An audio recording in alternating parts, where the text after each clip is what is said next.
Good morning, students. Now we are here to shoot the video for integration, and this is the last portion. This will be the last video of the initial portion of 11th. And we had already done integration up to part 3rd, and we had also seen the basics of all types of integration. मैंने formulas आपको लिखा दिया है, कई सारे questions भी कर लिए हैं. अब जो है हम लोग फाइनल टचेस को देते हैं. कुछ और टाइप्स के सवाल हैं जो आपको आने चाहिए, ठीक है, वो हम लोग करते हैं. उसके बाद हम इस पोर्शन का एंड करेंगे, ठीक है. Then after you are ready to do the kinematics portion. Now students,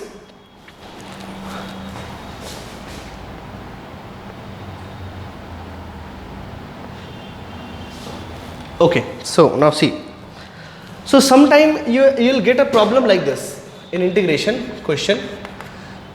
You'll get a function like, suppose here it is fx, okay, some function, and here it is some f dash x present over there, means इसका differentiation यहाँ मौजूद है.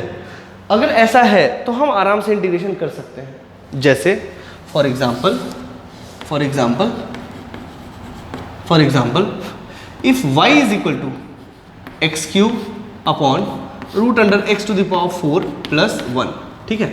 तो this is actually, ये problem किस type का हुआ कि इसके अंदर में fx है, ठीक है. अगर नीचे में किसी भी तरह का fx है, जैसे रूट अंडर fx हुआ, fx ln fx हुआ, किसी तरह का fx प्रेजेंट है इसके साथ में, तो जैसे ऐसा समझिए, ये इसको हम यहाँ fx मानेंगे, तो अगर हम इसको देखें डिफरेंशिएट करके, हाँ एक्स क्यूब आ जाएगा, वो कट जाने वाला है. अगर इस टाइप का इंटीग्रेशन आया तो हम कर सकते हैं. जैसे फॉर एग्जांपल मैं आपको बता दूं, सपोज करिए let x to the power 4 plus 1 is equal to t, then what is dt over dx? It is 4x cube, okay, and plus 1 is cancelled because it is a constant, differentiation is 0. Then you will see student dx would be nothing but dt upon 4x cube. Okay, just put the value if you want to integrate it. Suppose if we want integration of this function, so it is like this, integral y dx, and suppose we are not doing within the limit, it is indefinite, okay, suppose like this, then it is like this, y is equal to x cube upon root under x to the power 4 plus 1 dx. Okay student, now you have to put the value what you had assumed in this question. Like this, you had assumed t, then it is root under t, and it is present over x cube. And now what you should put for the dx you will do dt upon 4x cube. Now you should put the value here, dt upon 4x cube, and now you can see, dear student, this is getting cancelled, okay, and now your integration becomes simple. I is equal to, it is 1 by 4 and it is dt over root under t. Now it is very simple. Now you can do this. कैसे किया जाए इसको? तो दोस्तों यहाँ पे अगर आप देखें तो i is equal to 1 by 4, and if you integrate it, it is nothing but t to the power minus 1 by 2. आप इसको ऑब्जर्व करें, ये आपको ऐसा है. फिर आगे x to the power n के टर्म्स में, है ना, उसका इंटीग्रेशन हमको पता है कि i is equal to 1 by 4, here it is t, x की जगह पे t है, कोई बात नहीं, t minus 1 by 2 plus 1 upon minus 1 by 2 plus 1. Okay, and plus constant, because it is indefinite integral, that is why here it is constant. And now it is 1 by 4 into, it is 1 by 2, तो it is 1 by 2, और यहाँ पे आ गया आपको t to the power 1 by 2 plus constant. Now simplify it, just it is I is equal to 1 by 2 and t root under t plus c. So this is basically the integration of this portion. ठीक है, this type of problem you have to identify in the problem कि क्या इसका differentiation ऊपर मौजूद है या नहीं है ना. तो इस तरह के प्रॉब्लम को हम ऐसे सॉल्व करते हैं, सब्स्टिट्यूट करके, ठीक है. You can note it down. I will do more examples on it. First you do this.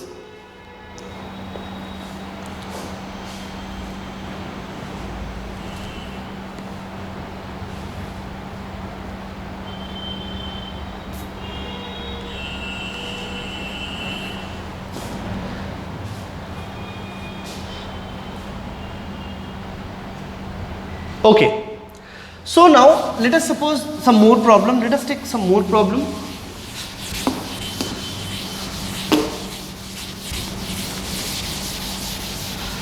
ये अभी आपको थोड़ा प्रॉब्लम आएगा, बट जब आप प्रैक्टिस में आ जाओगे तो फिर कोई प्रॉब्लम नहीं आने वाला. Suppose example number 2. Suppose if there is a question given like this,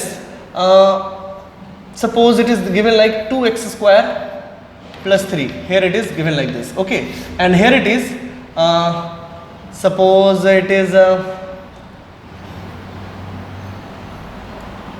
2, sorry, suppose it is given 3x square, okay, then it is given x cube plus 3x, x cube plus 3x and plus 4. Suppose this type of function is given to you and now you have to integrate it. ठीक है, तो इधर से देख के ही आपको समझ में आ रहा है कि इसका डिफरेंशिएशन ऊपर मौजूद है ना. तो let us substitute it. Let t is equal to x cube plus 3x plus 4. Then you can see student dt over dx is nothing but 3x square plus 3 and constant differentiation is 0. So here you can write dx is equal to dt over 3x square plus 3. Okay, now you have to just put all the values. So you should do this. I is equal to, means here it is I, here it is I, sorry. So now this is integral function. You can see you have to put t, and at the place of dx you have to put dt over, sorry, here you have to also put 3x square plus 3, and here it is 3x square plus 3, and it is getting cancelled. You can see, and now the integration becomes so simple. That is dt over t. So it is nothing but ln t plus c. So this type of question you can solve by just seeing the question. दोस्तों याद रखिए, जैसे differentiation में chain rule होता है, integration में chain rule नहीं चलता है. ठीक है, इसमें हर प्रॉब्लम स्पेसिफिक होगा और आपको पहचान के आपको करना पड़ेगा सारे क्वेश्चंस को. ठीक है, तो इसलिए आपका ध्यान होना चाहिए प्रॉब्लम्स पे. प्रॉब्लम किस टाइप का है, कौन सा फॉर्मूला लगने वाला है, ये आपको पता चलने वाला है. ठीक है. So several problems can be drawn like this. Several problems, so many problems can be done like this. Okay, so now this is a one type of problem. This you will get in our sheet which I had provided you already. Okay, so this type of problem is available there. Suppose one problem is like this. Suppose one problem is like this. You have to integrate, my dear friend, cos x over root under 1 plus sin x dx. Now मुझे देख के पता चल रहा है कि यहाँ पे इसका डिफरेंशिएशन यहाँ मौजूद है, and now you have to integrate it in between 0 to pi by 2. Okay, चलिए मैं आपको इसके पावर्स को भी मैनिपुलेट करना हम लोग थोड़ा थोड़ा सीखते हैं यहाँ पे. देखिए, suppose let t is equal to 1 plus sin x. 1 plus sin x. Now if you differentiate it with respect to x, you will get 1 का तो कैंसिल हो जाएगा and it will become cos x. Now here you can write dx is equal to dt over cos x. dt over cos x. Okay? अच्छा, अब यहाँ अब देखिए, यहाँ पे वेरिएबल क्या था, x. तो यहाँ पे इंटीग्रेशन का लिमिट क्या था, 0 से लेकर पाई बाई 2. लेकिन अब जो है लिमिट बदलने वाला है, वहाँ t आने वाला है. तो you have to write the limit in terms of t. See what I want to say. That is, if you write like this 0 to pi by 2, and if you write here cos x upon root under t, if you want to write, and at the place of dx you should write dt upon cos x. Okay, here we have got, so here you can see cos x is gone. Now this limit is again not, it should not be there. Why it should not be there? Because when the variable is x, then the limit is from 0 to pi by 2. But here the variable is t.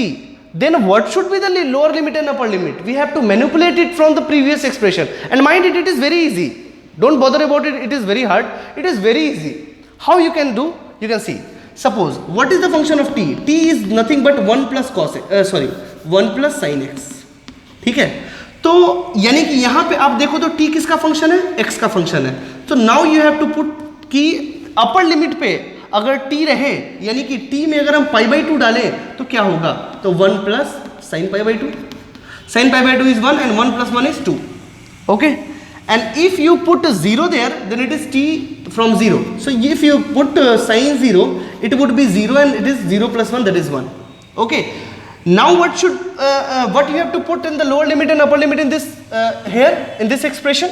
So at the place of variable of x, you have to put the corresponding value in terms of t there. Means यहाँ पे x का lower limit है 0, तो t का lower limit x के minimum limit पे कितना आया है, तो आया है 1, यू शुड पुट 1. ओके, उसी तरह मैक्सिमम लिमिट पे π/2 पे देखा गया तो आया 2. Now you have to integrate it from here to here. So now if you see my dear friend, it would nothing but 1 to 2 and it is dt over root under t. So अगर हम इसको integrate करेंगे so it would be t to the power minus 1 by 2 and here it is dt from 1 to 2. Okay, now just do it. I is equal to t to the power minus 1 by 2 plus 1 upon minus 1 by 2 plus 1. Okay, and here you have it is where from 1 to 2. So here it is I. And it is if you take 1 by 2 outside to become the numerator, and it is like this. This is, I am just writing root under over t because it will come t to the power 1 by 2 and it is from 1 to 2. So answer would be 2 root under, you have to put the maximum value minus you have to put the minimum value at the place of t, and this is the answer. Okay, so its answer would be, अच्छा यहाँ पे आपको constant लगाने की आवश्यकता है ही नहीं क्योंकि ये डेफिनेट इंटीग्रल है. So here it is 2 root 2 minus 2. So this is the answer. Okay, so it is very easy, है ना. थोड़ा थोड़ा इसमें मैनिपुलेशन ध्यान रखने जैसी बातें हैं जो आपको ध्यान रखनी चाहिए. Okay, so it is another type of problem, you can do it.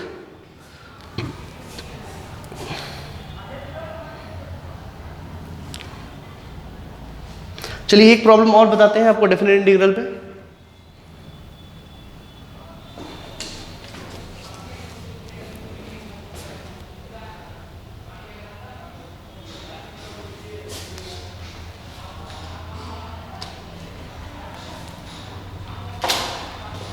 चलिए, this is question number 4 and let us do it for some another question. यही सेम काम करना है. Question number 4, suppose if you have to integrate this from 0 to 1 and it is x to the power 4 and root under x to the power 5 plus 1 dx. Okay, now you have to integrate. अब मुझे देख के ही पता चल रहा है कि इसका डिफरेंशिएशन यहाँ मौजूद है ना. तो आपको क्या करना है, लेट अस सपोज, आप ऐसा मत करें लेट टी ही, आप ये कर लोगे तो फंस जाओगे. आप नहीं कर सकते फिर, ठीक है ना. तो टी किसको सब्स्टिट्यूट करें, बस इसमें दिमाग लगाना है. तो जिसका डिफरेंशिएशन वहां मौजूद है उसी को टी मानेंगे, तभी फायदा है, वरना नुकसान हो जाएगा. नुकसान का सौदा नहीं करना हमको, है ना. तो टी मुझे इसे मानना है, ये है ना, ताकि हम D T over d x करें, है ना. और ये आ जाए 5x to the power 4 and plus 0. Then x to the power 4 will get cancelled, है ना. ऊपर वाला टर्म नीचे आ जाना चाहिए जिससे कि वो कट जाए, बस इतना ध्यान रखना है ना. So it would be dx is equal to dt over 5x to the power 4. ठीक है. So now here integration is equal to, you have to see this is basically x to the power 4 upon root under t and it is dt dx की जगह पे dt over 5x to the power 4 and you can see it get cancelled easily. So I would be 1 by 5 and here it is 1 by root t dt. Now the variable is t and what should be the lower limit and upper limit? Just see from there. What is t?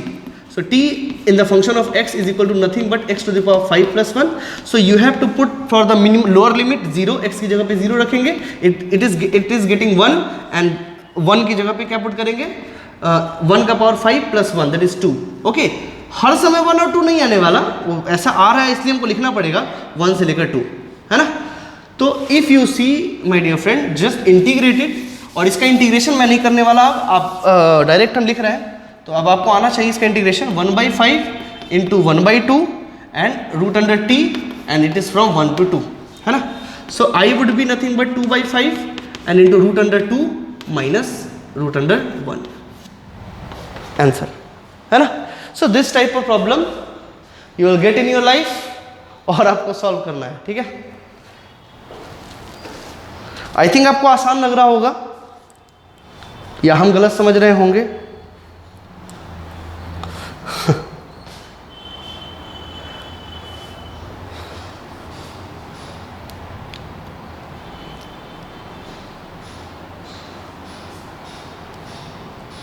चलिए okay, सो इस तरह का problem life में आ सकता है। चलिए और भी प्रॉब्लम करते हैं। देखिए कुछ टाइप के प्रॉब्लम और होंगे जिसमें साइन कॉस का यूज करना पड़ेगा, उसको भी देखते हैं।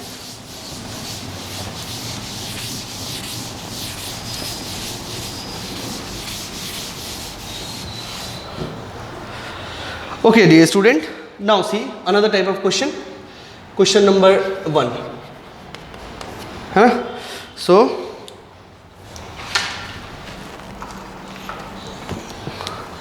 suppose here it is given, ये another type का प्रॉब्लम है, ठीक है। So it is given dx over root under a square minus x square, इसको इंटीग्रेट करना है ना। कैसे करा जाए, अब ये तो बहुत मुश्किल हो गया है ना। अब इस यहाँ x का पावर 1 रहे तब तो सॉल्व हो जाता है, लेकिन यहाँ x का पावर 2 है और ऊपर कोई डिफरेंशिएशन मौजूद भी नहीं है ना। ये तो पहले वाला क्वेश्चन है नहीं, ये अलग टाइप का क्वेश्चन है, तो इसके लिए अलग बुद्धि लगाएंगे। बुद्धि क्या लगाएंगे माय डियर फ्रेंड, आपको एक चीज पता है, क्या पता है, तो पता है कि sine square x plus cos square x is equal to 1, sec square x minus tan square x is equal to 1, cosec square x minus cot square x is equal to 1। ये आपको पता है ना। तो आपको ऐसा लेना है, मैं बताऊं आपको, जैसे इसमें कोई एक टर्म आ जाए मुझे लेने से, जैसे मैं बताऊं आपको, समझे। जैसे for this question we should take, जैसे अभी तो हम आपको बता रहे हैं, धीरे धीरे आपको समझ में आ जाएगा, ठीक है। Suppose if I take a is equal to sine a, sorry x is equal to a sin t. Suppose if I am taking like this, okay? तो अगर हम ऐसा लेते हैं तो क्या आ जाएगा i की जगह पे, i की जगह पे आ जाएगा dx root over a square minus a square sine square t, है ना। तो it is like this, dx is equal to, अब a बाहर निकाल सकते हैं आप, जब a बाहर निकालोगे तो क्या बचेगा, 1 minus sine square T, sign square T, you can see here 1 minus sine square T, okay.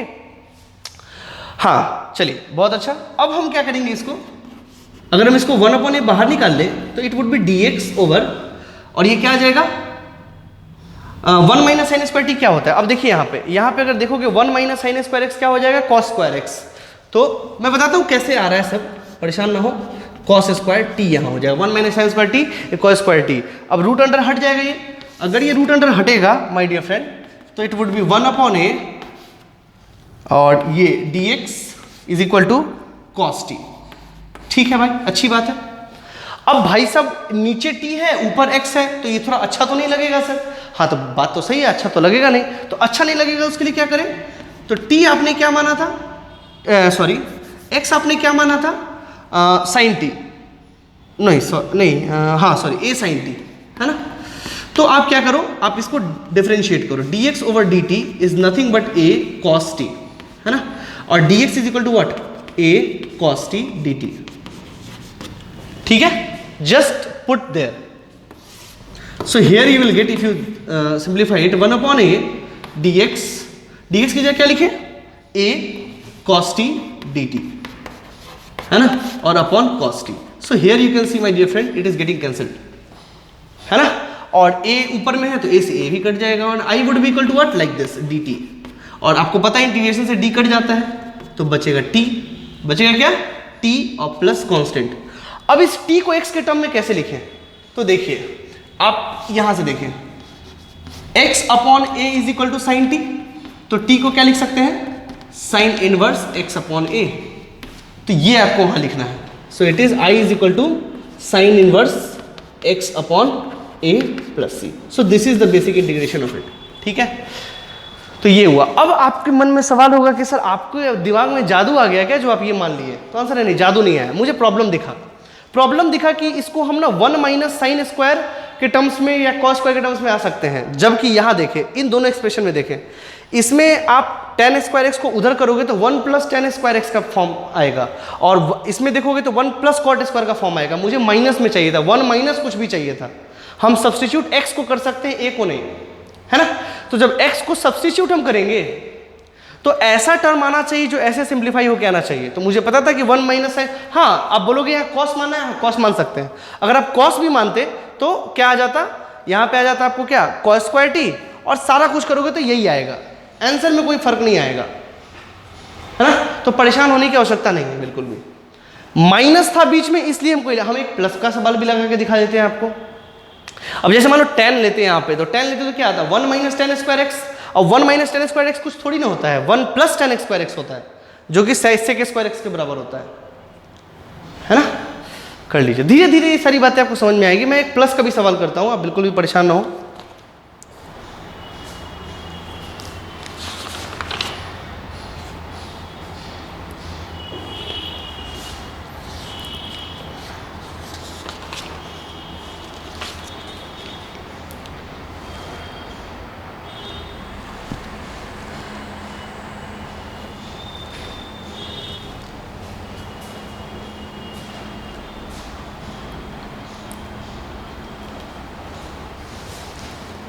Okay, so now see, come to another problem for the same type.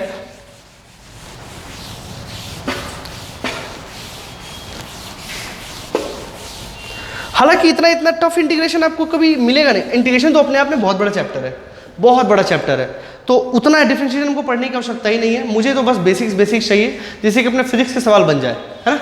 तो आपको पूरे फिजिक्स में टफ डिफरेंशिएशन कभी नहीं आएगा, tough integration कभी नहीं आएगा। डिफरेंशिएशन आता भी है तो चेन रूल है, उससे आप सर्वाइव कर जाओगे, कोई दिक्कत वाली बात नहीं है, ठीक है। Now take a 1 plus question. Suppose if question number 2, if you have to integrate like this, I is equal to dx over a square plus x square, okay, a square plus x square. अब ऐसा आ गया, अब बीच में plus है, बीच में क्या है, plus है, तो मुझे तो सोचना पड़ेगा। तो भाई साहब अब कौन सा ले, तो मेरे पास तो था फॉर्मूला ये वाला, sine square x plus cos square x is equal to 1, sec square x minus tan square x is equal to 1, cosec square x minus cot square x is equal to 1। अब हम क्या करें भाई, तो करना कुछ नहीं है, आपको अब प्लस वाले के बारे में सोचना है। तो 1 प्लस टेन स्क्वायर एक्स बराबर सेक स्क्वायर एक्स होता है, 1 प्लस कॉट स्क्वायर एक्स बराबर कॉसेक स्क्वायर एक्स होता है। दोनों में से कुछ भी रख सकते हैं, है ना। तो वो हम रखेंगे I is equal, suppose here you have to just think, let, आपको ऐसा लेना है कि a भी बाहर आ जाए, तो मतलब x is equal to a tan t, ऐसा ले सकते हैं, तो आपको बाहर आ जाएगा। देखिए दोस्तों, ये सब आपको समय के साथ आने वाला है, और यहाँ पे डिफरेंशिएट भी कर लीजिए, dx by dt is equal to a sec square t, okay. So dx is equal to nothing but a sec square t dt, है ना।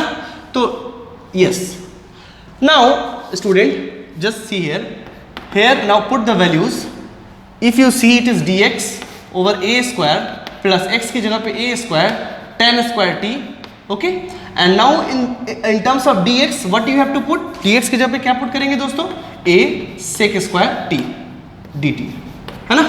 so you'll get now it is, अब बाहर क्या आ जाएगा, तो a square 1 by A square, और ऊपर में एक और a है ना, कट जाएगा वो, और here it is sec square t, और नीचे में बचेगा क्या, 1 plus tan square t d T.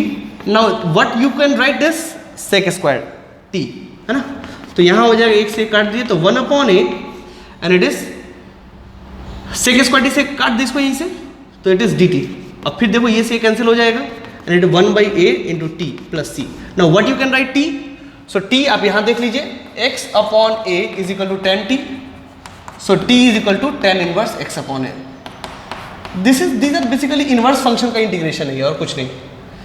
तो what you should write, 1 by a tan inverse x upon a plus, this is the answer, है ना। सो इस तरीके से आप इसको कर सकते हैं। सो this type of problem you may gate.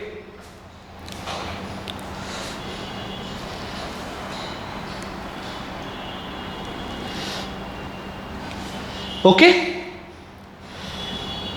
तो ये एक टाइप का इंटीग्रेशन है आपको। तो मैंने आपको दोनों प्रॉब्लम दिखाए,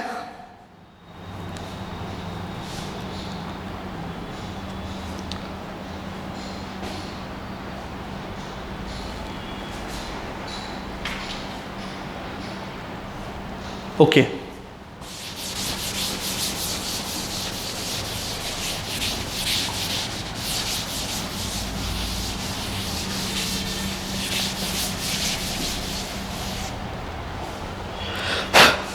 अच्छा, अब देखिए दोस्तों एक और सवाल करते हैं।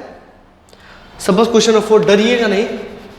Question number 4 it is like this.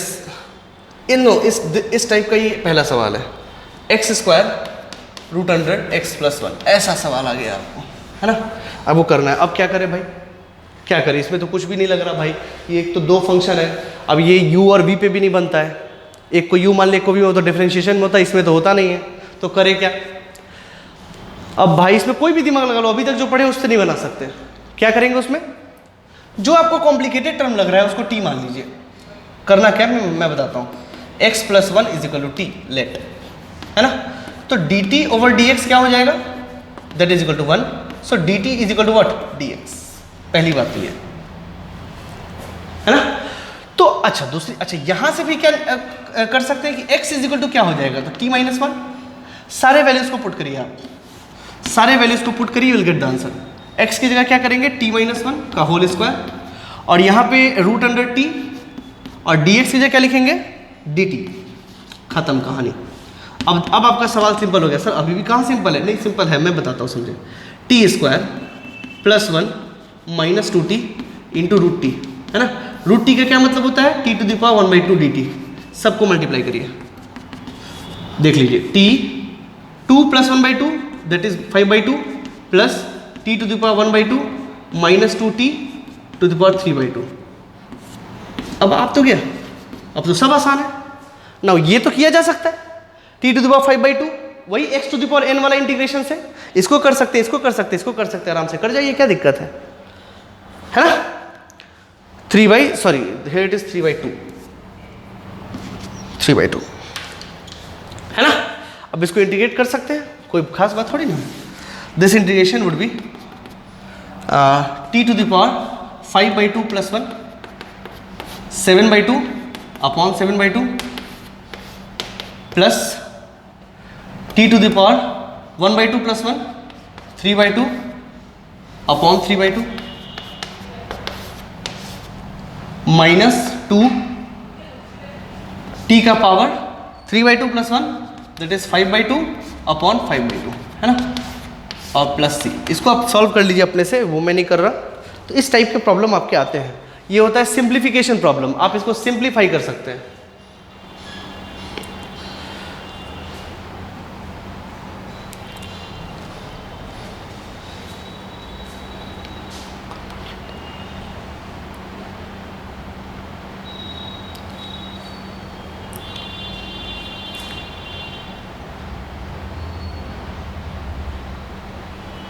है ना। इस टाइप की एक और प्रॉब्लम देख लीजिए। This term is so complex, now you have to just what you have to do, what you have to do just the simplification process, है ना। सिंप्लीफाई करिए। अब जैसे यही रहता है अगर प्रॉब्लम, आप इसको एक्स स्क्वायर एक्स प्लस 1 1/2 ये करके भी क्या कर लोगे आप, आपको इसका एक्सपेंशन थोड़ी ना आता है, नहीं कर सकते। हाँ लेकिन इसका एक्सपेंशन आता है मुझे, है ना। ये अंतर आ जाता है इसमें। चलिए दूसरा क्वेश्चन करते हैं।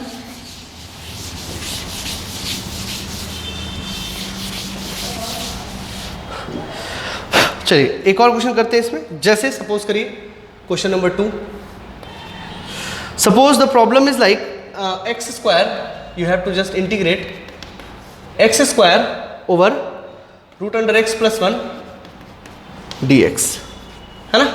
इस तरह का आ गया। अब इसमें भी आप कुछ खास नहीं कर सकते, क्या करोगे, नहीं इसका डिफरेंशिएशन मौजूद है ऊपर में, और नहीं ये ax प्लस बी वाला फॉर्मेट है, कर थोड़ी ना सकते इसको। मतलब ax प्लस बी वाला फॉर्मेट तो है ही, लेकिन ऊपर में ये भी तो है ना, है ना। अगर सिंपल ये रहता तो सबसे पहले वाले तरीके से हम आराम से बना लेते हैं x प्लस 1, इसमें कहाँ कोई दिक्कत था। बट ऊपर में एक्स स्क्वायर भी तो बैठा है, और वो नीचे वाले का डिफरेंशिएशन भी नहीं है, तो भाई क्या करे, है ना। तो क्या करे भाई इसमें, तो करना ही कुछ नहीं है, let t is equal to, वही काम करना है x plus 1 and here dt upon dx is equal to 1, so you can write dt is equal to dx, ठीक है। And also x is equal to t minus one, just put it. इस type के problem आपके sheet में है, आप कर सकते हैं। i is equal to t minus one का whole square upon root under t and that is dx, है ना। So this i is equal to what you have to write, t square plus 1 minus 2t upon t to the power 1/2 dt। Now just see, ये क्या है, t square upon t 1/2 plus 1/t 1/2 और minus 2t upon t 1/2। Just simplified, अब तो आप कर ही सकते हैं, इसमें कौन सा बड़ा बात है, ये हो गया सिंप्लीफाइड फॉर्म, आप कर सकते हैं। तो इस तरह के प्रॉब्लम्स को प्रैक्टिस करने के लिए क्वेश्चंस अवेलेबल है, आप इसको ट्राई कीजिए, ठीक है। So these are every type of problems जो हमने आपको डिस्कस कर लिए हैं। Not you can say not all the problems but most of the problem I have done, जो कि मुझे ज़रूरत है। इतना इंटीग्रेशन आपको आना चाहिए जिसमें कि हम अपना सवाल कर सकें, है ना। तो कर लीजिए इसको। कुछ कुछ आपके फिजिकल प्रॉब्लम्स भी अवेलेबल है, मैं वो भी एक आध करा देता हूं, आप चाहे तो इसे लिख सकते हैं।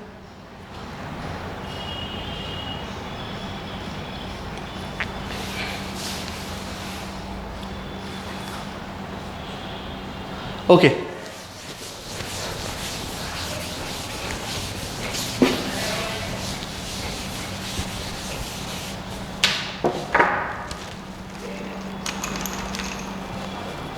चलिए कुछ आते हैं फिजिकल प्रॉब्लम्स पे। Okay, now suppose it is given, देखिए इस सब प्रॉब्लम से आप डरे बिल्कुल भी ना, ये सब अभी नहीं पढ़े इसलिए थोड़ा सा आपको टफ लगेगा, बाकी प्रॉब्लम सिंपल है ना। जब आप पढ़ने लगोगे, काइनेमेटिक्स जानोगे तो ये सारी प्रॉब्लम बहुत सिंपल हो जाएंगे, तो परेशान बिल्कुल भी नहीं होने की आवश्यकता है। Suppose if it is given here the rate of change of velocity gives acceleration. Now what you should write, rate of change of velocity, it is nothing but dv upon dt। Rate of change of velocity, velocity के change होने का क्या rate है, that is dv upon dt and that is equal to acceleration, है ना। And here it is given the question I am reading, the rate of change of velocity gives acceleration, the acceleration of a particle is a is equal to 3t square meter per second square, comma the velocity of particle at t is equal to 0 is 1 meter per second. Find the velocity of particle at t is equal to 2 meter per 2 second, t is equal to 2 second. मतलब this a is given, I am just writing here question number, this type of problem मतलब physical problems में, physical problems में मैं पहला question करा रहा हूँ, दो कराएंगे बस, ज़्यादा नहीं। a d by t, dv by dt, a is equal to, here it is given 3t square meter per second square, ठीक है।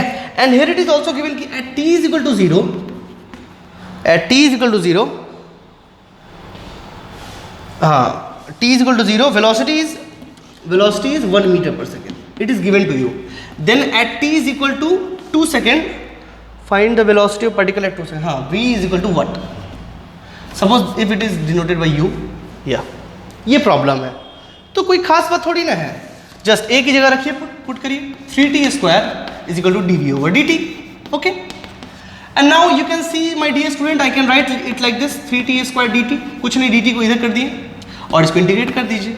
अब यहाँ वेरिएबल t है तो t इज इक्वल टू 0 से लेकर 2 सेकंड तक, क्योंकि हमको 0 पे पूछ रहा है, 2 सेकंड पे है, 0 पे इन्फॉर्मेशन है, 2 पे नहीं है, तो 0 से लेकर 2 सेकंड तक जाना है, और 0 पे जो वेलोसिटी है वो है 1, और 2 सेकंड पे कितना वेलोसिटी नहीं पता, तो मान लीजिए v, तो it is nothing but integration से ये कैंसिल हो जाएगा, है ना, बचेगा v, तो आ जाएगा यहाँ v माइनस 1, और here it is 3t cube upon 3, और यहाँ हो गया 0 से लेकर 2, ये 3 and 3 getting cancelled, so it is v minus 1 and it is equal to t cube, t की जगह पहले 2 रखेंगे तो 2 का क्यूब माइनस, नो 0 है ना, या हाँ ठीक है, सो हियर इट इज 0 का क्यूब, तो 0 का क्यूब तो 0 होगा, ये 2 का क्यूब, तो v इज इक्वल टू 2 का cube 8 plus 1 that is 9 meter per second. So this is basically the answer, है ना, कुछ नहीं है, इंटीग्रेशन है, इंटीग्रेशन है जो आपको परफॉर्म करना है और कुछ नहीं।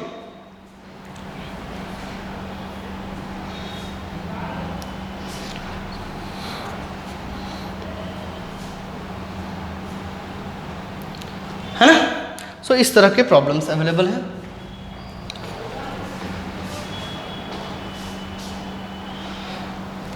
Okay,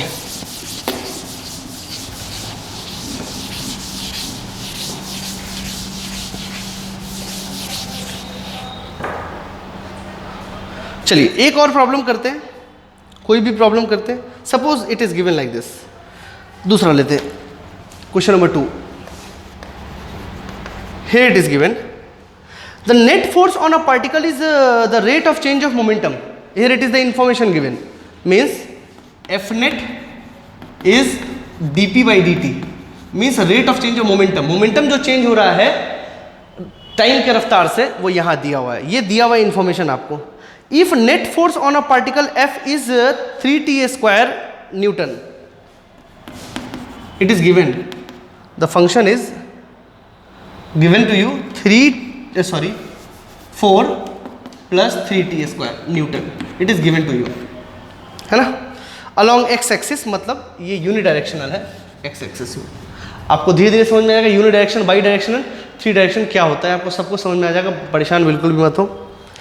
okay, find the change in momentum from t is equal to 0 to t is equal to 1 second. आपको चेंज इन मोमेंटम निकालना है.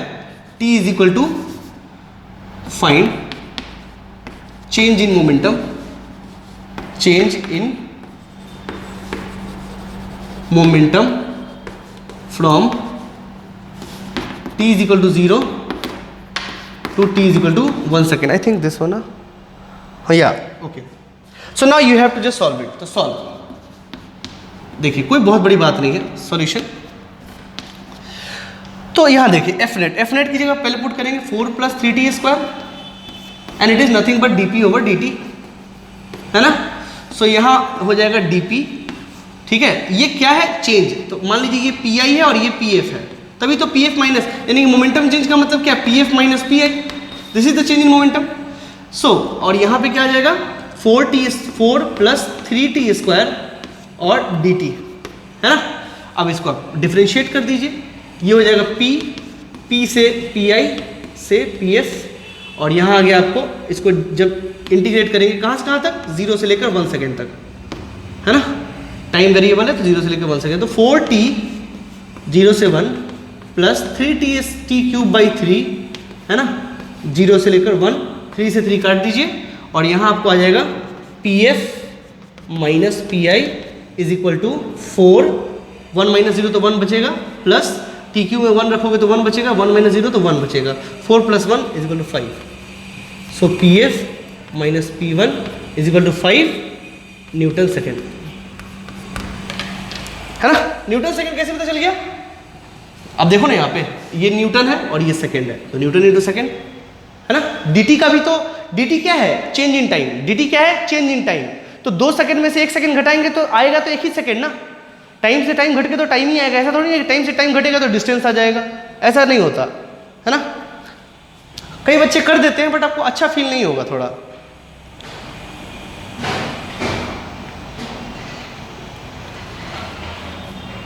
Okay, let us check. मैंने कोई गड़बड़ तो नहीं करा ना.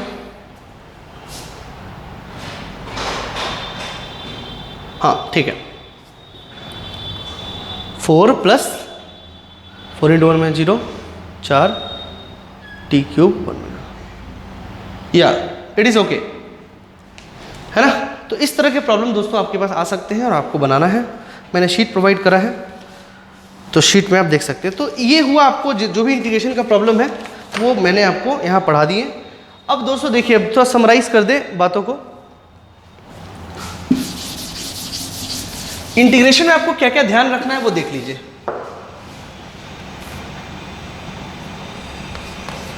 की पॉइंट्स इन इंटीग्रेशन, क्या क्या ध्यान रखने वो मैं बता देता हूं आपको. देखिए, सबसे पहला basics, that is area under curve. Area under curve ये आपको आना चाहिए हर हाल में, जो मैंने बताया है, ठीक है. बेसिक्स, फिर उसके बाद फॉर्मूला, जो भी हमने लिखा है उतना ही फॉर्मूला याद करिए, दैट इज एनफ, है ना. फिर अब टाइप्स आते हैं. तो टाइप्स हो गया एक कि इंटीग्रेशन ऑफ y, जिसमें कि फंक्शन रहे किसका, सिर्फ x प्लस b का और एक ही फंक्शन हो. तो इस तरह का हम लोग डिफरेंशिएट इंटीग्रेट कर सकते हैं और हम किए भी हैं.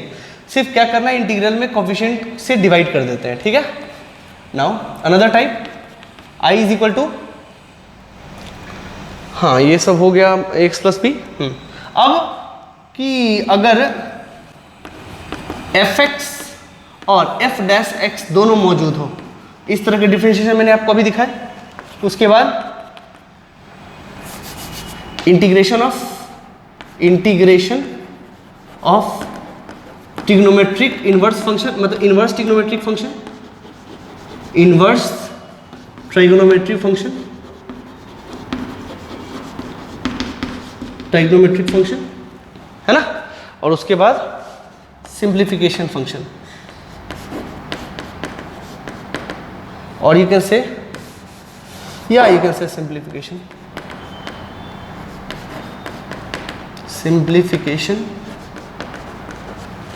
Bye substitution. वो लास्ट वाला जो मैंने तरीका बताया वो है ना। ये सारी चीजें आपको ध्यान होनी चाहिए। तो इस पैरामीटर्स पे आप काम कर लीजिए, आपको कोई प्रॉब्लम नहीं आएगा। और बाकी फिजिकल प्रॉब्लम्स तो कई सारे, वो तो हम लोगों को पूरे 2 साल करने हैं, ठीक है।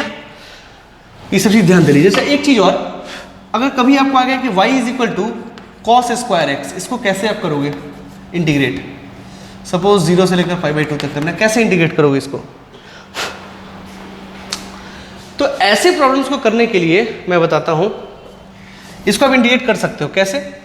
आपको cos 2x पता है, क्या होता है cos 2x, cos square x minus sine square x, देख लीजिएगा मैंने पढ़ा है ये, है ना। अब यहाँ क्या है cos स्क्वायर एक्स, तो ठीक है cos स्क्वायर एक्स यहाँ रहने दीजिए। इसको क्या लिख सकते हैं, 1 माइनस cos स्क्वायर एक्स, है ना। तो ये क्या है, cos square x minus minus plus 2, यानी कि 2 cos square x minus 1 and it is cos 2x। So cos square x is equal to 1 plus cos 2x by 2, है ना। अब आप कर सकते हो, है ना। यू कैन सी हियर कि अब आप कर सकते हो। Now you can, here it is I integral function, so I is equal to, now you can do 0 to π/2 and here cos square X को आपको पुट करने के लिए क्या होना चाहिए, cos 2x अपॉन 2 dx। अब ये इंटीग्रेबल है, अब आप इंटीग्रेट आसानी से कर सकते हो। क्या करोगे, 2 बाहर निकाल दो, 1 का इंटीग्रेशन हो जाएगा x, और cos 2x का इंटीग्रेशन क्या हो जाएगा, sin 2x बाई 2, है ना। कोफिशिएंट से बस डिवाइड कर देंगे नीचे में, है ना। तो इस तरीके से आप इसको कर सकते हो, तो कोई बहुत बड़ी बात नहीं है। इसी तरीके sin स्क्वायर एक्स का भी कर सकते हो, ठीक है। इसी तरह sin क्यूब और cos क्यूब एक्स का भी कर सकते हो, बट वो थोड़ा लंबा हो जाएगा, रहने दो उसको, इतना काफ़ी है मेरे लिए, है ना। कर लीजिए इसको।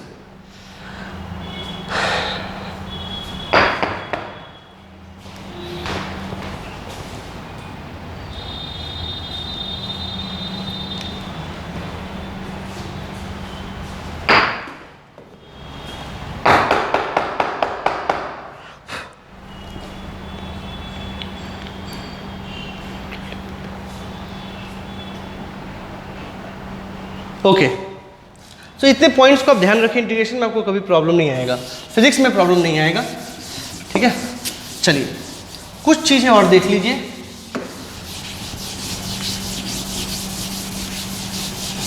जैसे मान लो कोई फंक्शन है, अभी बिल्कुल नया चीज़ है, ठीक है। जैसे मान लो कोई फंक्शन है, जैसे मान लो suppose v is the function of x, y और z, ये प्रॉब्लम है ना। कोई v चीज है, कोई v ऐसा फिजिकल पैरामीटर है मान लीजिए, जो x, y और z पैरामीटर पे डिपेंड करता है। इसको क्या बोलते हैं, v is dependent on this parameter x, y, z।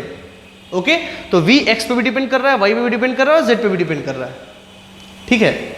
Suppose if I want to write change in v, बोला गया फाइंड चेंज इन v,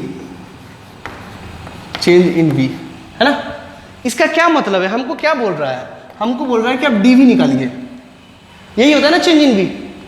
बोला कि आप dv निकालिए, तो dv कैसे निकालेंगे, तो dv के लिए यहां देखिए, dv इज इक्वल टू क्या करेंगे, ये फंक्शन उठाएंगे, ये फंक्शन कौन सा है v, तो अब यहाँ पार्शियल, क्योंकि यहाँ देखिए यहाँ तीनों फंक्शन पे डिपेंड कर रहा है, तो जब तीनों पे करें तो मुझे पार्शियल का यूज लेना चाहिए।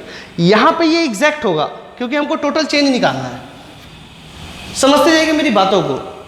इसमें क्या करेंगे कि del v over del x, this is partial derivative. ये क्या है, change of v with respect to x, यानी कि x डायरेक्शन में चलेंगे तो इसमें जो चेंज आएगा वो ये है। अब आपको x में कितना चलना है, तो मान लीजिए dx। तो x में अगर हम देखो, ये तो तीनों फंक्शन है तो मुझे तीनों में चलना है, x में भी चलना है, y में भी चलना है और z में चलना है। तो अगर तीनों डायरेक्शन में चलना है तो तीनों डायरेक्शन का वेरिएशन भी तो चाहिए। तो तीनों डायरेक्शन का वेरिएशन क्या है, एक है डेवर v ओवर डेवर x और y डायरेक्शन का क्या है, डेवर v ओवर डेवर y dy, और z का क्या है, डेवर v ओवर डेवर z dz। ये एक्सप्रेशन आपको याद रखने हैं।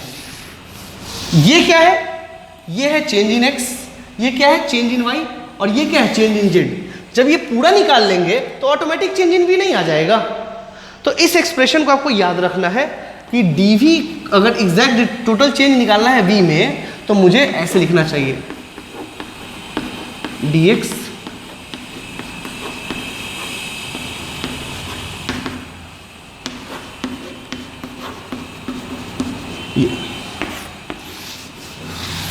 अब और भी फंक्शन हुआ तो और भी है, 2 रहे तो यहीं तक है, 3 रहे तो यहां तक है, 1 रहे तो यहां तक है ना। ये इसको लिख लीजिए, और इसको लिखने के बाद हम लोग ना कुछ क्वेश्चन छोड़ दिए थे एरर्स में, जो कि बोले थे कैलकुलस के बाद पढ़ाएंगे, वो यहाँ पे है।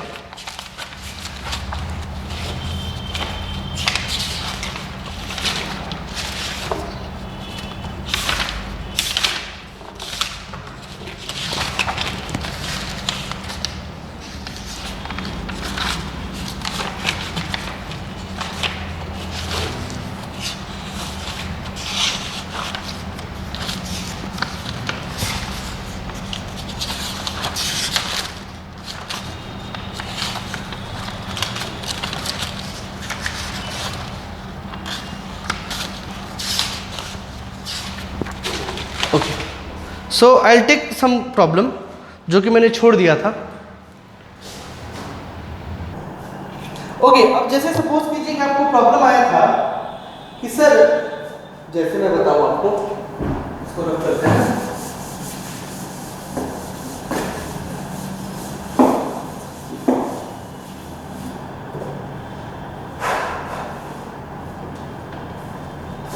जैसे मान लीजिए क्वेश्चन आ गया, जैसे आपके पास मैंने आपको पढ़ाया था जो कि y is equal to suppose x to the power 5 t to the power 3, ठीक है, z टू द पावर 2, ऐसा कुछ आ जाए और आपको बोला गया y में एरर निकालिए, तो वो आपको आता है, वो मैंने आपको पढ़ाया था कि डेवर y ओवर, इसको लिख सकते हैं ऐसे 5 delta x upon x plus 3 delta t upon t plus 2 delta z upon z,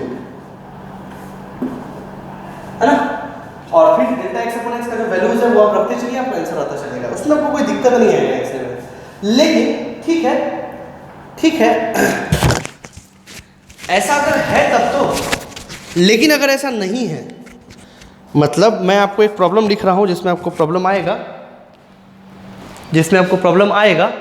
and you can सी, जैसे मैं लिखूं,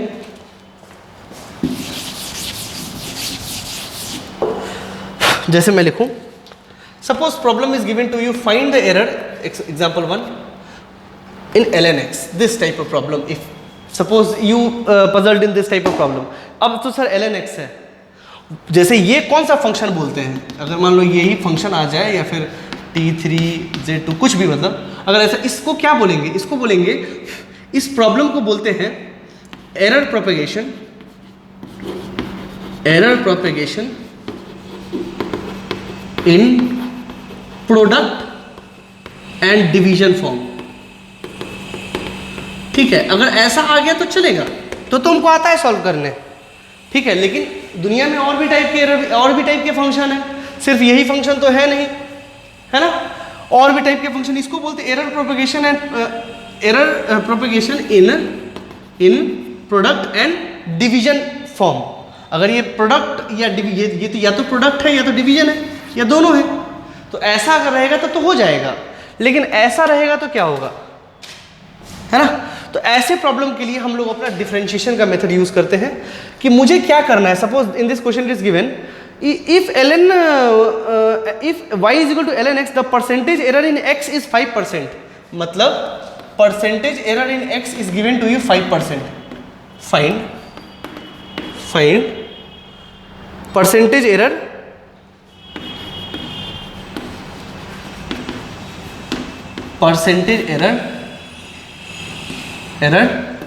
इन y. ये आपको बोला गया सवाल है ना, ये सवाल आपको बोला गया कि भाई साहब इसको आप सॉल्व करिए. बोला ठीक है कोई बात नहीं सर, हो जाएगा, कोई बहुत बड़ी बात थोड़ी ना है इसमें. करना ये है कि आपको निकालना है परसेंटेज एरर इन y, है ना. ठीक है चलेगा.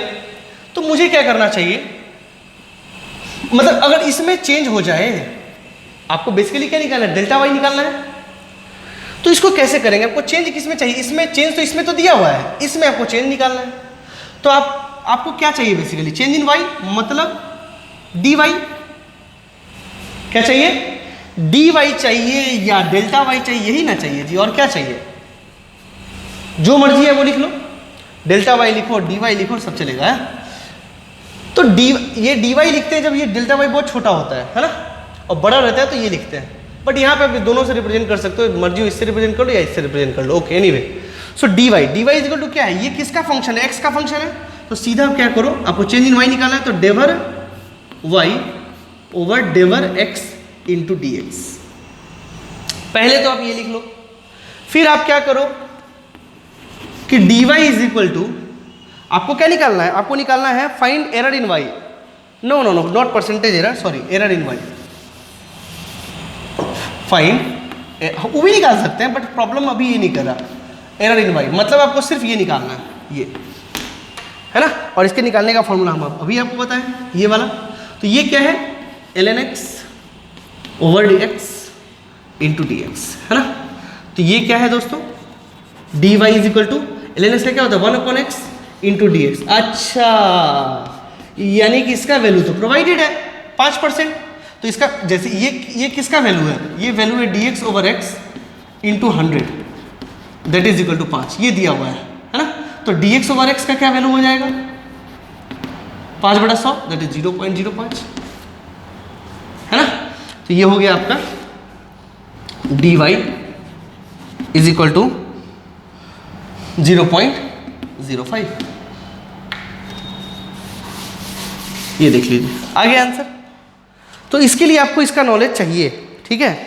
अच्छा, ये जो फॉर्मेट है, ये जो तरीका है, ये जो तरीका है वो ब्रह्मास्त्र है, वो कहीं भी चल जाएगा, कहीं भी किसी भी फंक्शन में आप इसको यूज़ कर सकते हो. अब चाहे फंक्शन प्रोडक्ट डिवीजन हो, चाहे प्लस माइनस हो, आप वहाँ भी यूज़ कर सकते हो, कहीं से कोई दिक्कत नहीं है, ठीक है. मैं ऐसा एक क्वेश्चन और आपको बताऊँगा and that will be the last question. एक आईआईटी में पूछा गया सवाल है, आईआईटी जेईई मेन 2013 में पूछा गया सवाल, मैं बताता हूँ, इसको लिख लीजिए आप.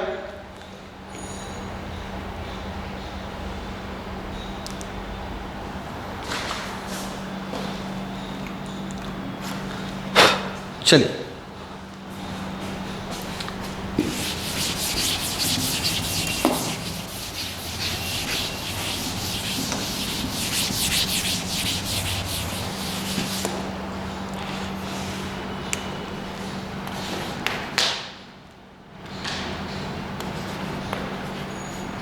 Question number 9.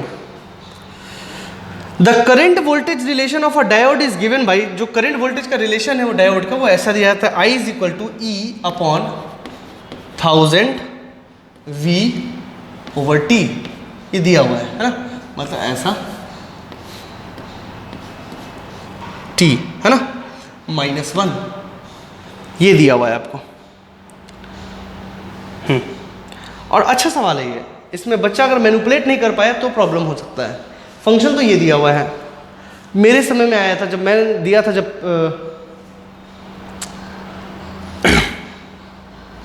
नहीं मेरे समय कुछ और प्रॉब्लम, इसी टाइप का प्रॉब्लम था, एक दूसरा प्रॉब्लम था. हाँ ठीक है, कोई बात एनीवे. तो ये है where the applied voltage V is in volt and temperature T is in kelvin. Okay, if a student makes an error measuring plus minus 0 point, यानी कि वोल्टेज में जो एरर है वो डेल्टा V जो है वो 0.01 वोल्ट है. While measuring the current 5 ampere at 300 kelvin. While measuring the current, यानी कि जब ये मेजर कर रहा था करंट, तो वोल्टेज में जो एरर आ रहा था वो ये आ रहा था, ठीक है. और जब करंट वो कितना करंट मेजर कर रहा था, तो 5 एम्पियर, कितने टेम्परेचर पे, एट 300 केल्विन पे। ये सवाल है। अब नहीं, ये तो मतलब जो दिया हुआ statement. Now what will be the error in the value of current. अब इस वोल्टेज में दिक्कत आने की वजह से करंट पे क्या दिक्कत आएगा, है ना। तो आपको निकालना है find error in current, error in current in milli ampere. ये मिली एम्पियर में चाहिए। अच्छा, करंट भी मिली एम्पियर, हाँ करंट भी मिली एम्पियर में, ये भी मिली एम्पियर में, है ना। ऐसा तो ऐसा बोला गया आपको निकालिए। इसमें कोई बहुत बड़ी बात नहीं थी। इसमें आप जो अभी वाला देखो, यहाँ आई किसका फंक्शन है, v और t का फंक्शन है ना, जिसमें v वेरी कर रहा है और t वेरी नहीं कर रहा, और ये तो एक्सपोनेंट है, छोड़ दीजिए उसको। यहाँ पे अगर आप ये करोगे, D I is equal to del I over del v into D V plus del I over del t into D T, ये नहीं आएगा। आप करके देख लीजिएगा, ये नहीं आएगा। करना यही है, बट थोड़ा चेंज करके, ठीक है। कई बच्चे इनिशियली में मेरे पास भी आए थे ये प्रॉब्लम लेके, तो फंसता इसमें है क्योंकि बच्चा जानता है कि इससे सॉल्व हो जाएगा, इससे होगा नहीं। इसमें थोड़ा चेंज करना है, फिर वो यूज़ करना है, फिर आप वही यूज़ करेंगे यही यूज़, लेकिन थोड़ा चेंज करके। थोड़ा चेंज क्या है, तो जरा ध्यान से देखिए। इसको क्या लिख सकते हैं, i plus 1 is equal to e to the power 1000v over t minus, sorry ये लिखेंगे। अच्छा, अब दोनों साइड लॉग ले लीजिए, ln i plus 1 is equal to, अब ln लेंगे इसमें, तो ln ये वाला टर्म यहाँ चला आएगा 1000v ओवर टी, और ये हो जाएगा ln e का वैल्यू कितना होता है 1, तो 1 तो इसके साथ मल्टीप्लाई होकर 1 बन जाएगा। चलिए ये हो गया। अब आपको इसको डिफ्रेंशिएट करना है।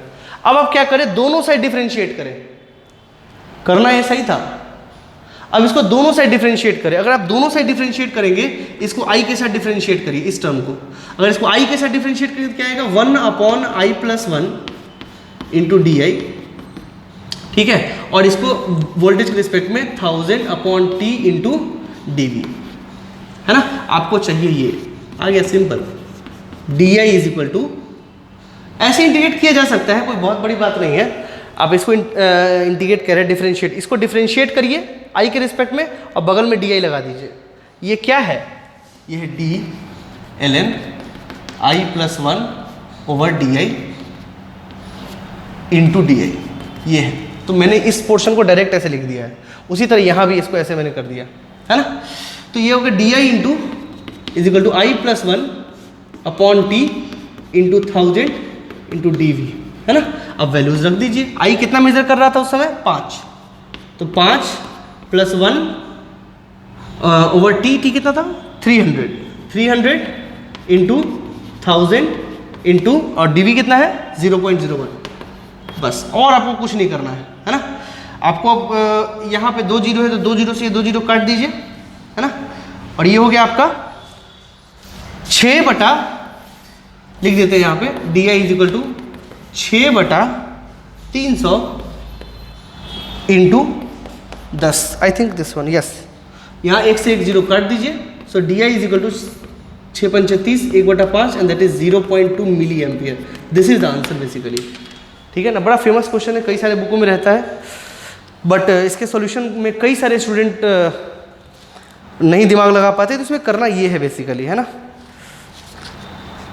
चलिए क्वेश्चन और बताते हैं आपको, पहले इसको कर लीजिए।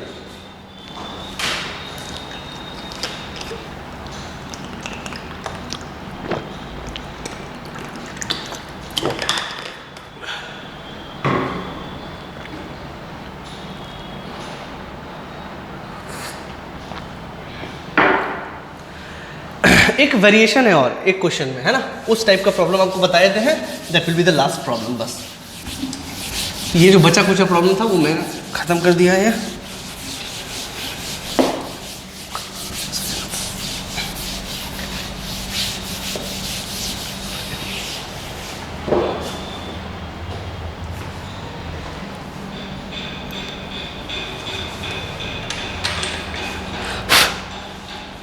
देखिए, जैसे सपोज कर लीजिए question,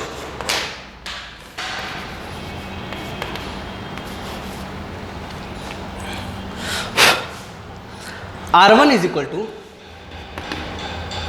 3 plus minus 0.2 ohm and R2 is equal to 6 plus minus 0.3 ohm, 0.3 ohm, ऐसा। ठीक है, इज दिस ओके? अब इसमें पूछ रहा है कि इक्विवेलेंट रेजिस्टेंस सीरीज कॉम्बिनेशन में पैरेलल कॉम्बिनेशन का आंसर क्या है। पहले सीरीज कॉम्बिनेशन देखते हैं। सीरीज कॉम्बिनेशन निकालना कोई बहुत बड़ी बात नहीं है। सीरीज में क्या होता है, ये जुड़ जाता है R1 plus R2, so it is 6 3 9 plus, और इसको जोड़ देना है 0.6 ओम। ठीक है, आप ऑप्शन में देखोगे तो ऑप्शन में अवेलेबल होगा, क्योंकि ये मल्टीपल चॉइस आंसर है। मैं बताऊँ, इसमें जो ऑप्शन दिया हुआ है वो ऑप्शन कुछ इस तरीके का है, मैं लिख देता हूँ यहाँ पे। पहला, सीरीज कॉम्बिनेशन,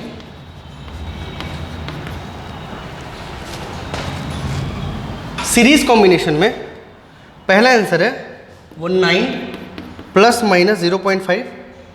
अच्छा, ये 0.5 भी आएगा, 0.5 ओम पहला। दूसरा, सीरीज कॉम्बिनेशन में 9 प्लस माइनस 0.1। देखो ये घटा दिया है, तो सोचा कि स्टूडेंट कहीं कंफ्यूज हो जाए, बट आंसर ये है, पहला आंसर तो ये है, और ये मल्टीपल चॉइस है। ठीक है ना। और पैरेलल कॉम्बिनेशन में, पैरेलल कॉम्बिनेशन में 2 प्लस माइनस 0.12 ओम। ठीक है, एंड डी यानी कि फोर्थ पैरेलल कॉम्बिनेशन वो है 2 प्लस माइनस 0.5। ये आंसर दिया। तो एक तो मिल गया ना, मल्टीपल है। पैरेलल में भी चेक करना पड़ेगा कितना होगा। ठीक है ना, तो चेक करते हैं उसको, कोई बहुत बड़ी बात नहीं, परेशान मत हो। पैरेलल में चेक करते हैं, सीरीज में तो ये चेक कर लिया हमने। पैरेलल में क्या हो जाएगा, आर इक्विवेलेंट वो हो जाएगा R1 R2 upon R1 plus R2, है ना ये। ठीक है दोस्तों, अब इसको मान लीजिए T, let T is equal to R1 plus R2। अगर T R1 प्लस R2 हो गया, चलिए ठीक है, तो R इक्विवेलेंट क्या हो जाएगा, R1 plus R1 R2 over T, है ना। आपको चाहिए इसमें चेंज, आपको क्योंकि आपको क्या चाहिए, आर इक्विवेलेंट। आर इक्विवेलेंट में एक आंसर होगा और एक कुछ एरर होगा।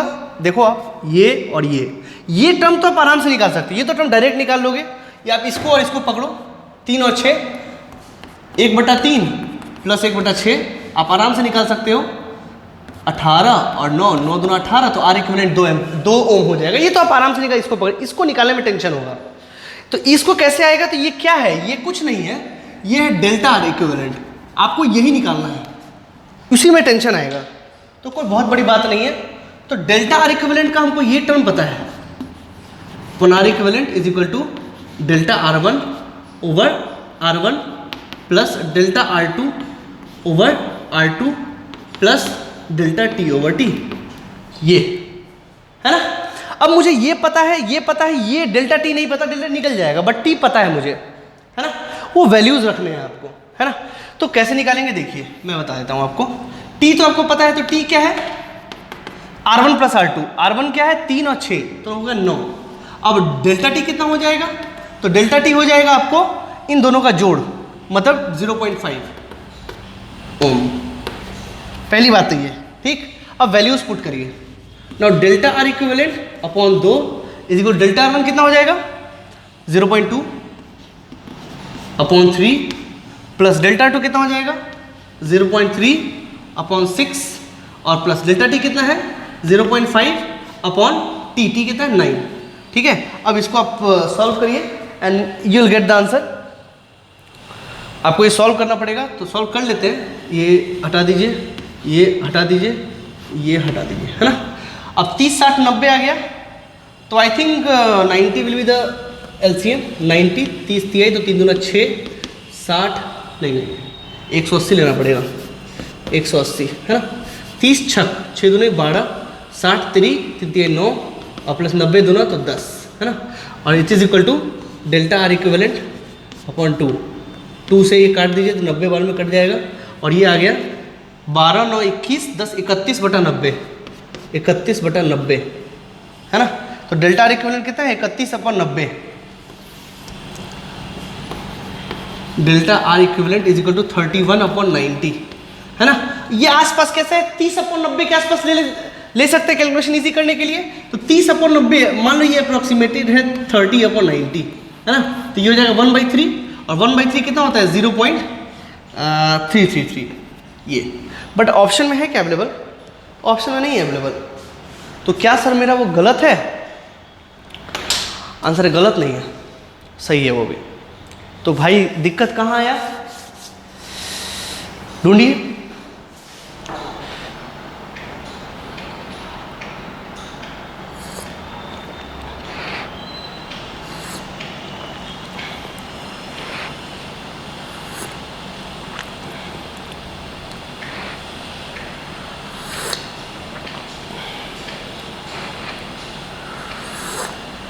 ढूंढना पड़ेगा आपको, आप ढूंढिए, कैसे ढूंढिएगा इसको, ये ढूंढना बहुत जरूरी है। सही तरीका तो मेरा सही था, तरीका गलत तो नहीं है।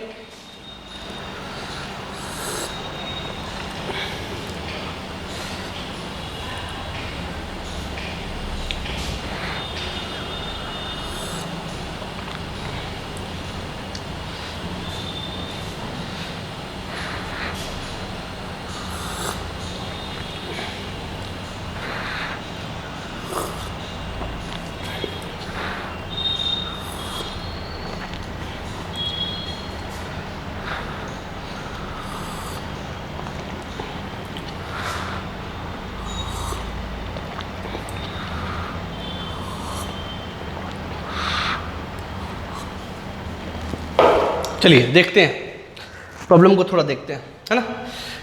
1 मिनट, तरीका तो मेरा सही है, तो ये आंसर गलत नहीं है। सबसे पहली बात वहाँ नहीं है वो अलग बात है, मैं बता रहा हूँ किस लिए नहीं है वो। R equivalent is equal to 2 ± 0.33, ये मुझे आ गया, इसको यहाँ रख देते हैं, ठीक है। बट आंसर ऐसे नहीं आया, तो क्या है भाई प्रॉब्लम क्या है। अब कौन सा आंसर करे, ये कि ये समझ में नहीं आ रहा, कोई बात नहीं, परेशान मत हो।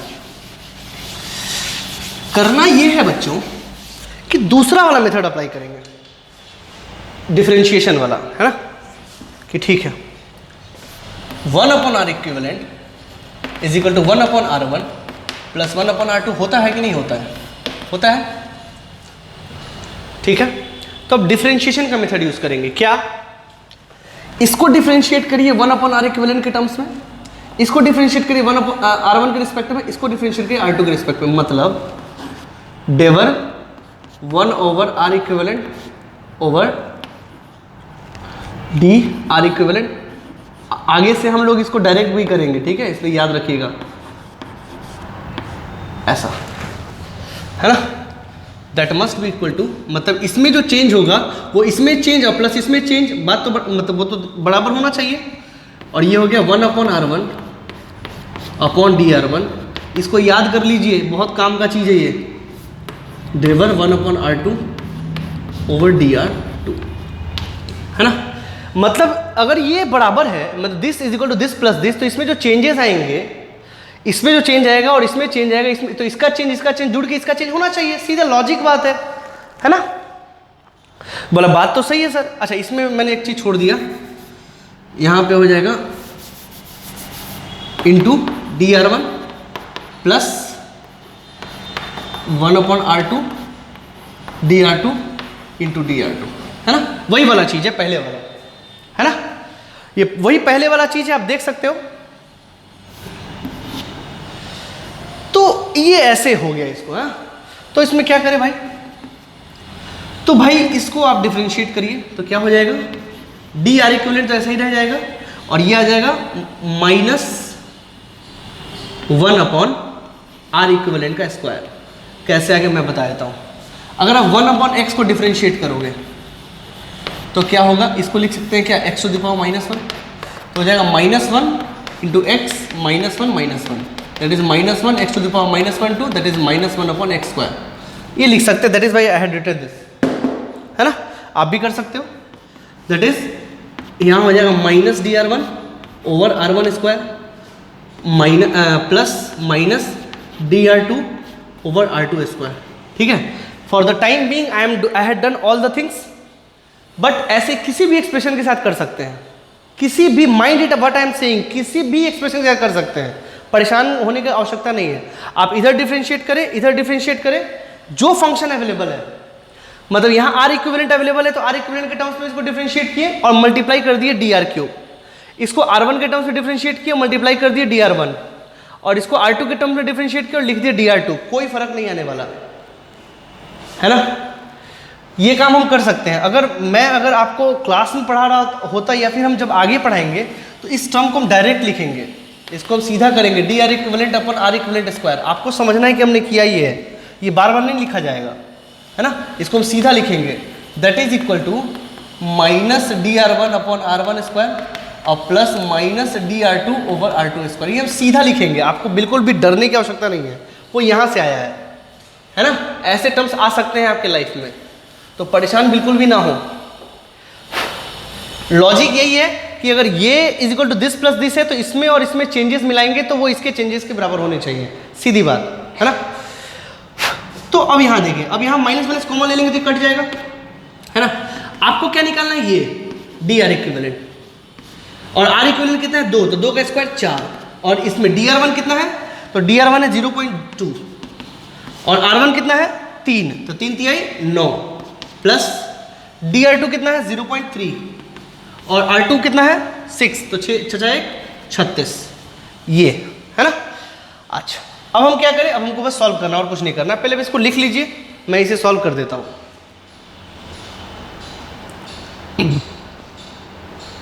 नोट कर ले,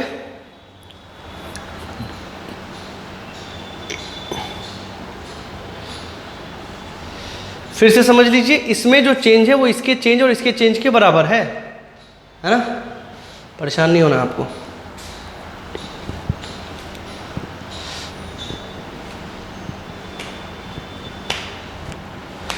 चलिए अब जो है मैं कैलकुलेशन कर दूं थोड़ा। कैलकुलेशन करेंगे तो क्या निकलेगा,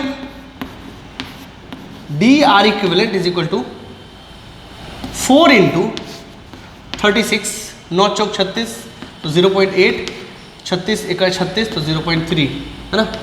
4 9 36 and it is 8 3 11 0.11 upon 9, 0.11 upon 9, ठीक है। This is D R equivalent,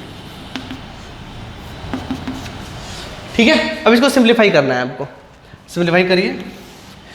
अगर हम थोड़ा आसपास की वैल्यूज में जाएं,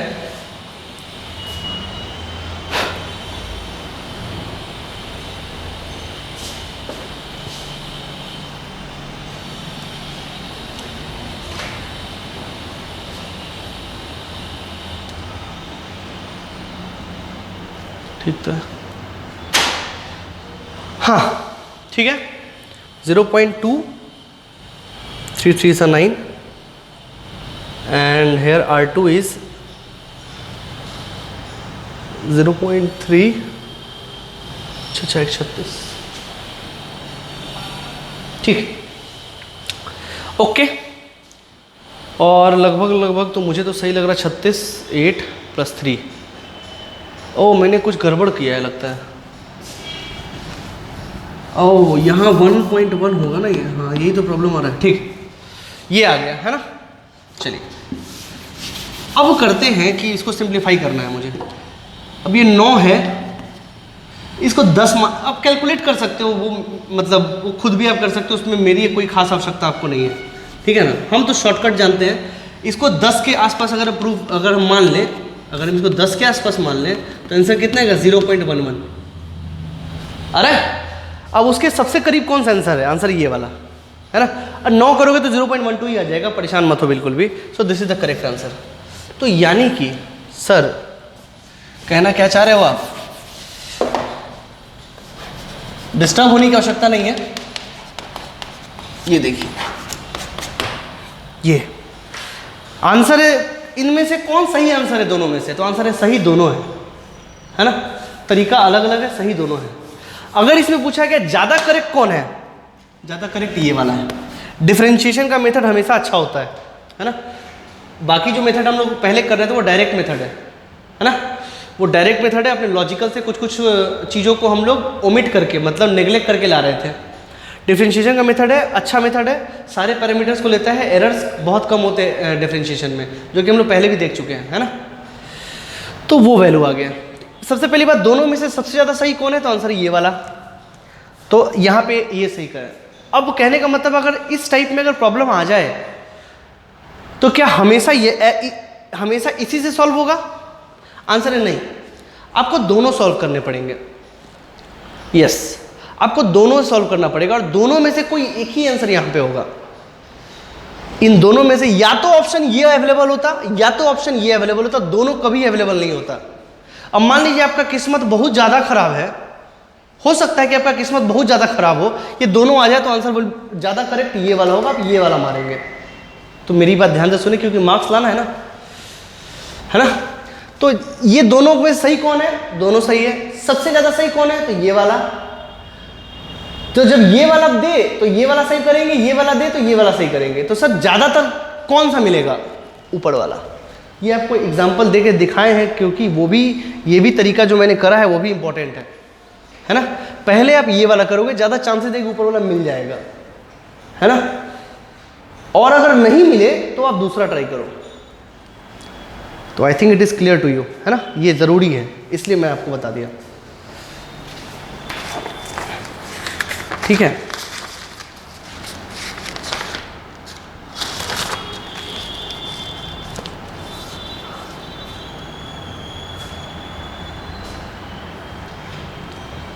चलिए एक प्रॉब्लम और कर लेते हैं, इसमें छोटा सा प्रॉब्लम है जिसमें कि आपको क्लियर हो जाए कि जो हम कहना चाह रहे हैं वो क्या है।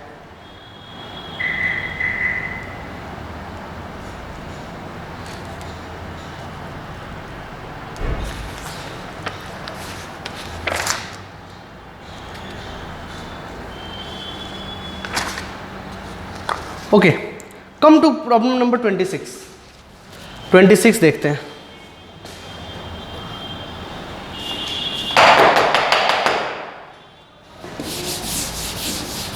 इसमें ही एक प्रॉब्लम है, मतलब आपको शीट है तो शीट देखिए, शीट में समझ में आ जाएगा। शीट में ये सेकंड शीट में है, कुछ एरर के शीट में second DPP and question number 26 आप देख सकते हैं।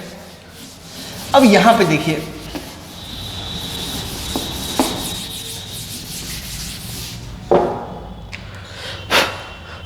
यहाँ पे देखिए क्वेश्चन नंबर 26, इसमें दिया हुआ है कि मिरर फॉर्मूला जो है वो इस रिलेशन से दिया जाता है, जो कि हम सबको पता है, ये कोई बहुत बड़ी बात नहीं है, हम सब जानते हैं। And u is given to B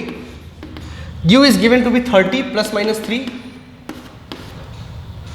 plus minus 0.3 centimetre and v is given to be 60 plus minus 0.6 centimetre.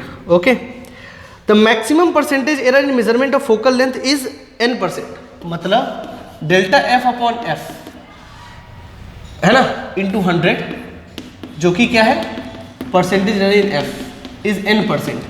Find the value of n, this you have to find n। तो कहे कि ठीक है भाई, निकल जाएगा, ठीक है। तो इन दोनों में आपको समझ में आ गया होगा। अब इसको देखते हैं भाई, ये भी तो वैसा ही सवाल है, ये भी तो वैसा ही सवाल है। तो इसको कैसे सॉल्व करें? तो देखिए, मुझे पता है कि f is equal to nothing but u we upon u plus v, आप सबको पता है ना। तो अब देखिए यू वी, अब इसको मान लीजिए t, let t is equal to u plus v. तो t is equal to u plus v कितना हो गया? u और v हो गया आपको 30 और 60, that is 90, that is 90। Okay, and delta T कितना हो गया? डेल्टा टी हो गया 90 सेंटीमीटर ये है, और डेल्टा टी हो गया, इन दोनों को जोड़ दिए 0.6 प्लस 0.3 0.9 सेंटीमीटर, ये आ गया आपका, है ना। तो इसको हम ऐसे लिख सकते हैं f is equal to U we upon T. तो delta f upon f is equal to delta u upon u plus delta v upon v plus delta t upon t। ये फॉर्मूला था, आपको पता है। तो कहने का मतलब ये है कि ठीक है, तो अब देखें इसमें कैसे निकालते हैं। अब परसेंटेज जो सब में आएगा, डेल्टा u अपॉन u क्या है भाई? डेल्टा u है 0.3 0.3 अपॉन u क्या है भाई 30 प्लस डेल्टा v कितना है भाई 0.6 अपॉन 60 और डेल्टा t कितना है 0.9 upon 90. Okay, so just like this you can सी, है ना. तो ये 1 अपॉन 100 1 अपॉन 100 और 1 अपॉन 100 आ गया. तो delta f upon f is nothing but 3 into 1 upon 100, है ना. अब इसमें परसेंटेज कर दीजिए, तो इंटू 100 इधर भी कर दीजिए और इंटू 100 इधर भी कर दीजिए. Answer would be 3% and here n is equal to 3 and this is the answer given. Yes, यही आंसर दिया हुआ है. ठीक है, मैं सही बोल रहा हूँ, यही आंसर दिया हुआ है, गिवन यही है. ठीक है, और यही सही भी है. ठीक है, बट इसको हम दूसरे तरीके से कर सकते हैं. कैसे आंसर है, बिल्कुल कर सकते हैं, इसमें कहीं से कोई दो राय नहीं. आप कर सकते हैं, आप इंडिपेंडेंट है करने के लिए. बट आंसर जो मार्क्स लाना है ना, अगर सब्जेक्टिव में क्वेश्चन, सब्जेक्टिव तो आजकल आते हैं नहीं, सब्जेक्टिव पूछा तो दोनों सही आंसर है. लेकिन अगर ऑप्शन में है तो अगर ये अवेलेबल तो ये सही होगा, या अगर ये नहीं है तो उससे चेक करिए, है ना. अगर उससे चेक करेंगे तो क्या आ जाएगा मैं बता देता हूँ आपको. इसको आप देख लीजिए अब.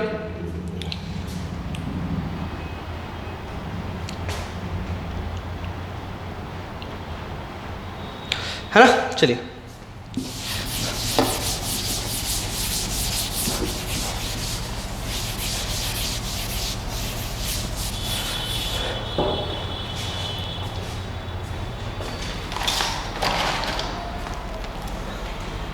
चलिए, अगर वो वाला देखते हैं तो आपको आएगा, इसी को आप अगर लिखेंगे तो लिखेंगे minus d f over f square is equal to minus d u over u square और plus minus d v over v square.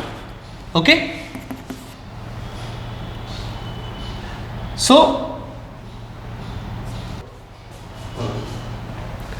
सो नाउ सी, अगर हम देखा जाए यहाँ पे तो माइनस से माइनस माइनस से माइनस से कैंसिल कर सकते हैं. यहाँ पे क्या है, डी एफ अपॉन एफ आपको ये चाहिए, है ना. तो यहाँ पे अगर एफ से मल्टीप्लाई कर दें तो डी यू कितना है, डी यू हैव गॉट 0.3, है ना. और u कितना है 30 स्क्वायर 900. dv कितना है 0.6 अपॉन v 60 3600. ओके, सो अब आप देखिए. अच्छा, f कितना है, f you can calculate from here.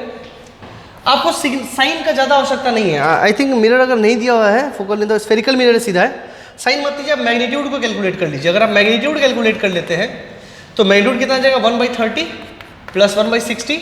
It is nothing but 180 और ये 60 और ये प्लस 30 काटेंगे तो 1/2 आएगा, 1/20 आएगा.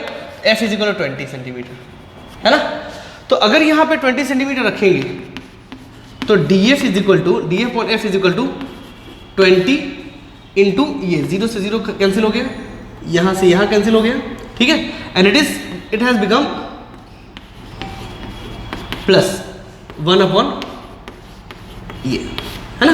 ये कट जाएगा और यहाँ पे 20 मल्टीप्लाइड है, तो काटना हो तो ये भी काट दीजिए, है ना. और 2 से काटना है तो ये भी काट दीजिए, 150 और प्लस 300. ये आ गया आपका. तो डी एफ अपॉन एफ कितना हो जाएगा 300, 150 दूना प्लस 301, 3 अपॉन 100, है ना. 300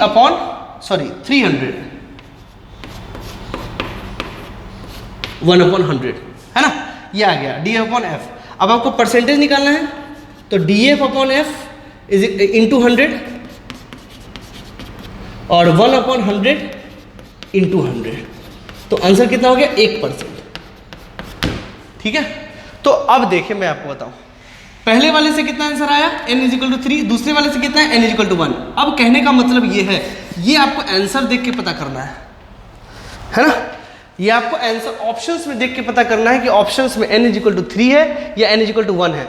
चलो ठीक है, इफ अगर आंसर में अवेलेबल 3 है तो वो वाला मेथड सही है, इफ आंसर में 1 है तो ये वाला मेथड सही है, दोनों प्रेजेंट है तो ये सही है, सबसे ज्यादा सही ये नीचे वाला है.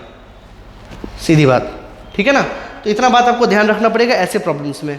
सो यहाँ तक दोस्तों आपका जो बेसिक्स पोर्शन है आपके जो फिजिक्स का बेसिकली क ख ग घ है, जो इनिशियल्स है, यानी कि आप जब सेंटेंस पढ़ते हो तो उसके लिए ABCD पढ़ना बहुत आवश्यक है।